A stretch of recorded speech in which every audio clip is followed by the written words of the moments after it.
Hey, moi c'est Digika. Aujourd'hui, je vais te parler de l'addiction au numérique. En tant qu'adolescent des années 2010, tu dois sûrement être en contact avec les outils du numérique. Que ce soit pour faire tes devoirs, jouer, t'informer ou juste par ennui, tu passes peut-être 1 heure, 2 heures ou même parfois la journée entière devant ton écran.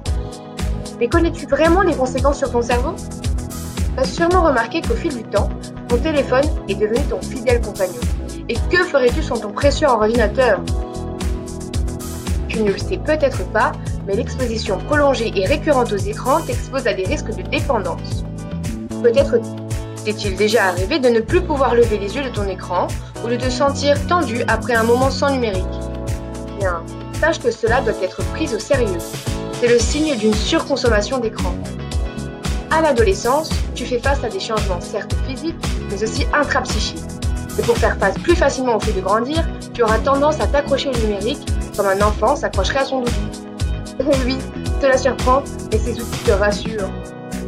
Les nouvelles technologies du numérique peuvent te sembler anodines, mais l'abus, comme dans toute chose, amène à des conséquences plus graves. En premier lieu, les écrans t'isolent et t'enferment dans un monde opaque.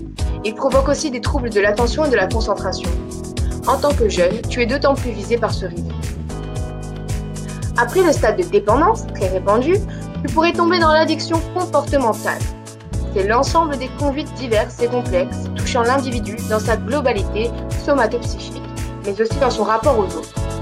En clair, le numérique devient une drogue comme les autres. Tout cela a un impact direct sur ton cerveau.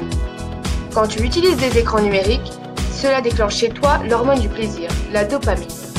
En réaction, ton cerveau qui en apprécie les effets développe des pulsions quasi impossibles à réfréner.